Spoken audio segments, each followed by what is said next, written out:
Ano ang itsura mo pagkatapos ng unang shot mo nito? Ang label na ito ay hindi basta-basta naisip. Hinango ito sa lugar kung saan nakatayo ang distillery, 216 na San Miguel Street, malapit sa Pasig River. Kaya ang pangalan, Ginebra San Miguel. Pansinin mo ang artwork sa label. Hindi ito gawa ng kung sino lang. Ito ay ang Marka Demonyo, ginawa ni Fernando Amorsolo noong 1917.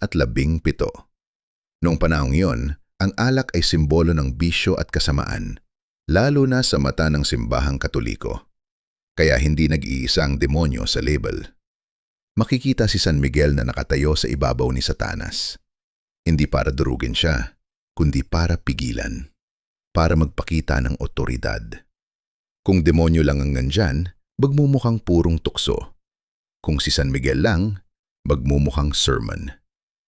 Kaya balanse ang eksena. May tensyon, may laban, may kontrol.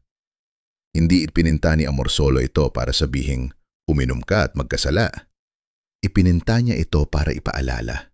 Alam mo na ang tukso, ikaw ang magdedesisyon kung hanggang saan. Kontrol sa ibabaw ng tukso. Kaya nga may kasabihan tayo, kapag may alap may, tara, shot. Kwento natin to.